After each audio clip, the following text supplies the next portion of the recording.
Hello everyone, and welcome back to Focus on the Iraqi Dinar. I sincerely appreciate you choosing to spend this time with me, as what we're going to discuss goes beyond the usual update cycle. Before we delve into the substance of these figures, the analysis from commentators like Frank26 and the broader 2026 timeline, it is imperative that we establish the same foundational understanding I stress in every discussion. This is not financial advice. I am not a licensed financial advisor. I am not instructing you to buy, sell, hold, or exchange any asset. My role here is to synthesize information, provide contextual analysis, and offer perspective. This empowers you, the viewer, to conduct your own due diligence and make informed decisions that align with your personal circumstances. There will be no manufactured hype, no artificial pressure, and no empty promises, only a commitment to clarity and a respect for your capacity to engage with complex information. Now, let's examine the current landscape, because the environment surrounding the Iraqi dinar and Vietnamese dong has undergone a tangible and significant evolution.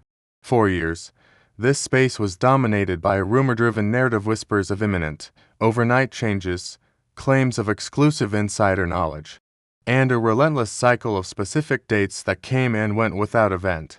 This pattern understandably bred exhaustion, deep skepticism, and for many long-term holders, considerable emotional and financial strain.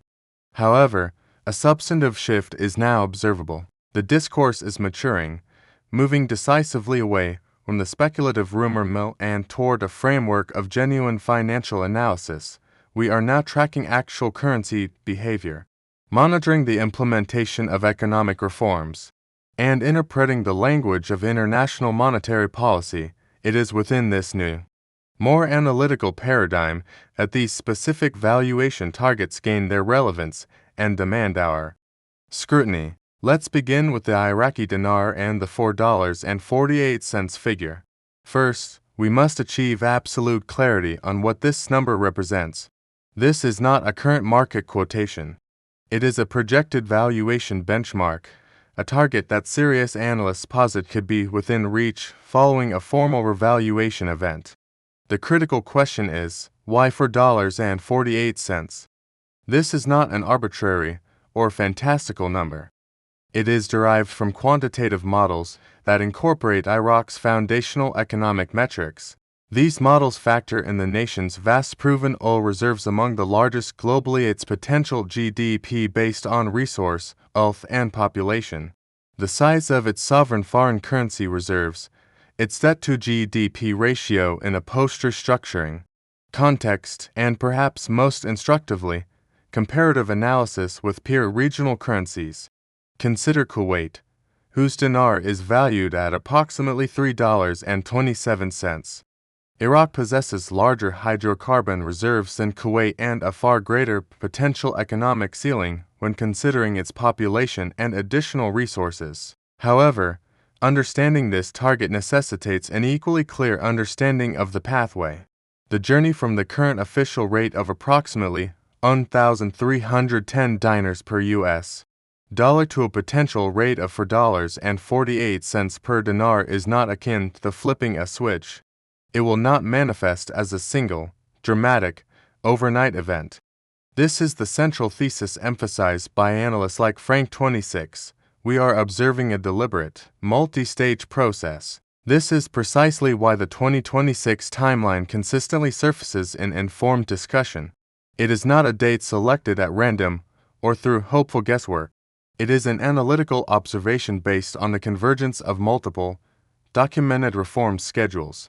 When you map Iraq's banking modernization initiatives, its efforts to diversify beyond pure oil dependency, its progress toward World Trade Organization accession, and its ongoing work to achieve full Article 8 compliance with the International Monetary Fund, the completion milestones where these complex processes logically cluster in the 2025 to 2026 window. This is an assessment of logistical and bureaucratic timelines, not a prediction of mystical events. Now, Let's turn our attention to the Vietnamese dong and the $3.67 target, because Vietnam's economic narrative is distinctly different from Iraq's, and that distinction is crucial. Unlike Iraq's story of post-conflict reconstruction, Vietnam has been on a consistent, upward economic trajectory for over 2 decades. It has strategically built international trade relationships, entered into comprehensive multilateral agreements, and positioned itself as a premier manufacturing hub within global supply chains. This strategic positioning has been amplified by the recent trend of supply chain diversification away from China, with corporations like Apple, Samsung, and Intel significantly expanding their footprints in Vietnam. The country has maintained impressive GDP growth, averaging 6 to 7% annually, managed its sovereign debt responsibly, and attracted substantial foreign direct investment. Therefore, when analysts discuss a potential revaluation toward $3.67, they are referencing a currency backed by demonstrable, sustained economic strength. Currently, the dong trades at roughly $24,000 to $25,000 per US dollar, a value representing a small fraction of a cent. This valuation is not an accident, it is a deliberate policy outcome. Vietnam's central bank has historically managed the dong to maintain export competitiveness. A weaker currency makes Vietnamese goods more attractive on the global market. The $3.67 figure represents an analytical estimate of the currency's potential value Vietnam were to allow it to appreciate to a level more reflective of its underlying economic fundamentals, moving away from a policy of export-oriented suppression. As with Iraq, this would be a carefully managed policy transition, not a sudden, disruptive shift. The frequent parallel discussion of these two currencies stems from a shared macroeconomic theme. Both are considered significantly undervalued relative to their respective economic potential and asset bases. Both nations are engaged with the IMF under framework aimed at achieving currency convertibility and international acceptance. Furthermore, both occupy strategically vital positions within a changing global economic order. Iraq as an energy cornerstone in the Middle East, and Vietnam as a manufacturing and diplomatic pivot in Southeast Asia. When analysts discuss a potential coordinated revaluation or broader global financial reset, they are often examining how the trajectories of these two nations, among others, might intersect within a larger rebalancing of global capital flows and trade settlements. Frank 26's emphasis on the 2026 timeline warrants deeper exploration from a systemic perspective. Several converging factors support this outlook.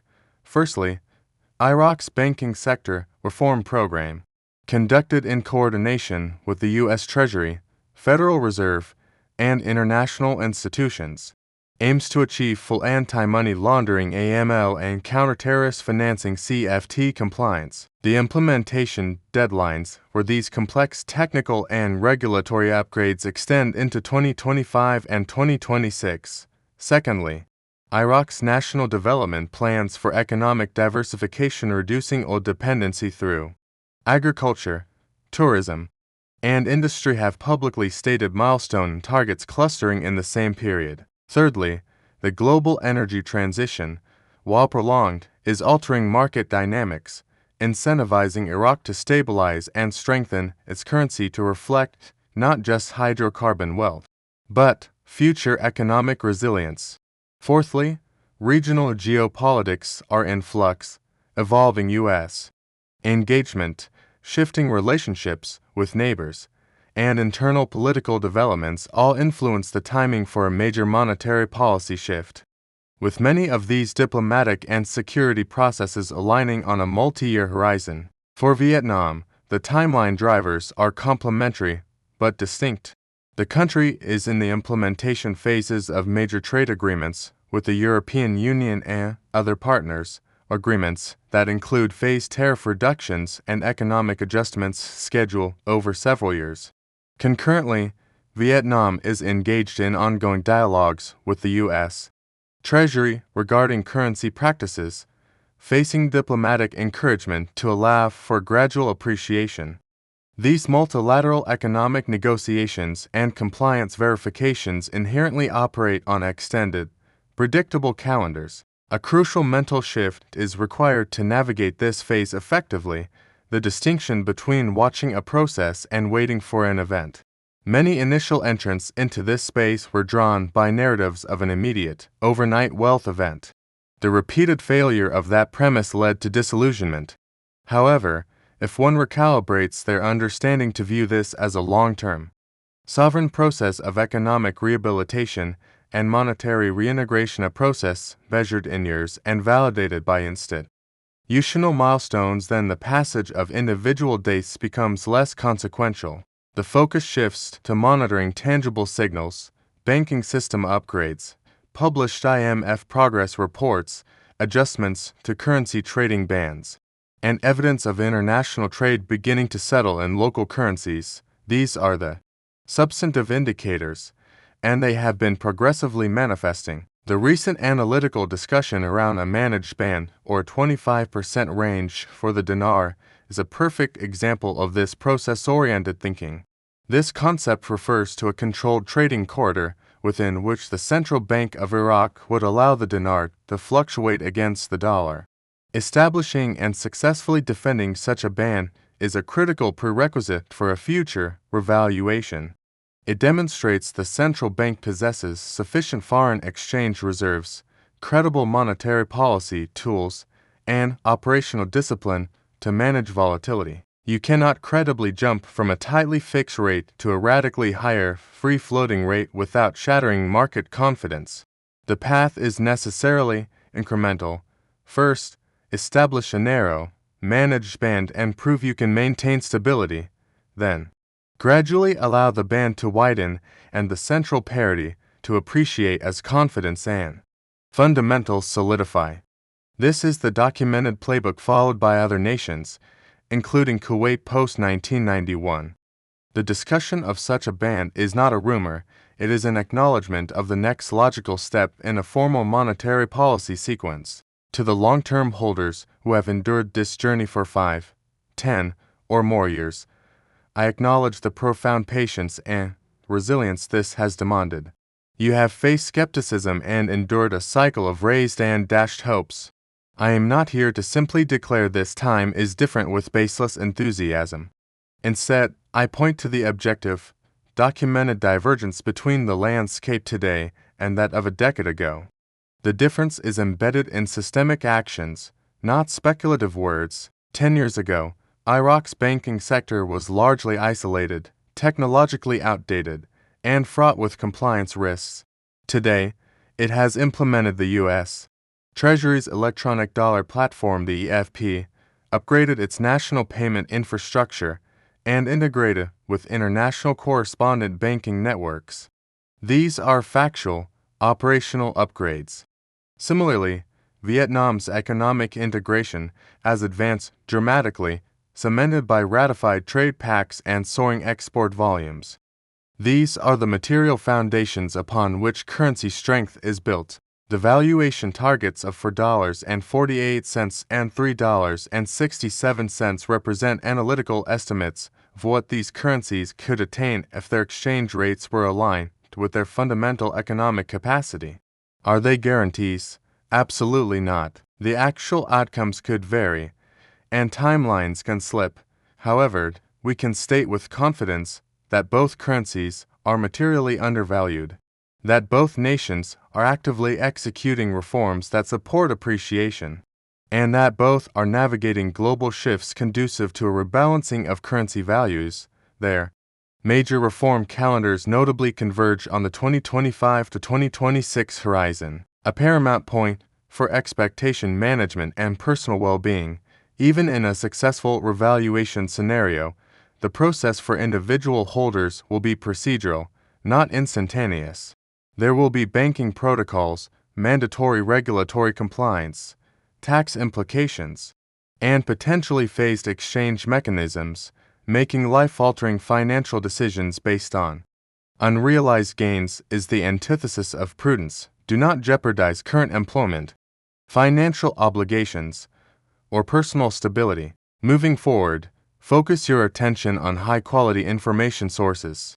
Monitor official communications from the Central Bank of Iraq and the State Bank of Vietnam. Read published IMF article for consultation, reports for unbiased data. Watch for tangible developments in trade settlement mechanisms. Ignore the noise of anonymous insider day predictions and pressure tactics to buy more. Authentic financial developments unfold through transparent channels and verifiable data. Frank 26's analytical contribution has been his consistent focus on this process-oriented, fundamentals-driven approach. His 2026 discussion is an extrapolation from public reform schedules and economic data, not secret knowledge. This methodological rigor is what you should seek in any analysis you consider. As we progress through 2025 toward 2026, expect the public discourse around these currencies to continue maturing. Increased attention from mainstream financial analysts is likely as the economic stories of Iraq and Vietnam become increasingly difficult to ignore. This maturation is a positive development, fostering a more realistic and sustainable foundation for understanding than the earlier cycles of speculation. Thank you for engaging with this detailed analysis. If you found value in this perspective, your support in subscribing and sharing is appreciated. But above all, prioritize your personal equilibrium. Protect your mental and financial health. Whether these specific targets are reached or not, genuine security stems from wisdom, disciplined patience, and sound decision-making with the resources presently at your disposal. Thank you for being part of this community. I'll see you in the next update.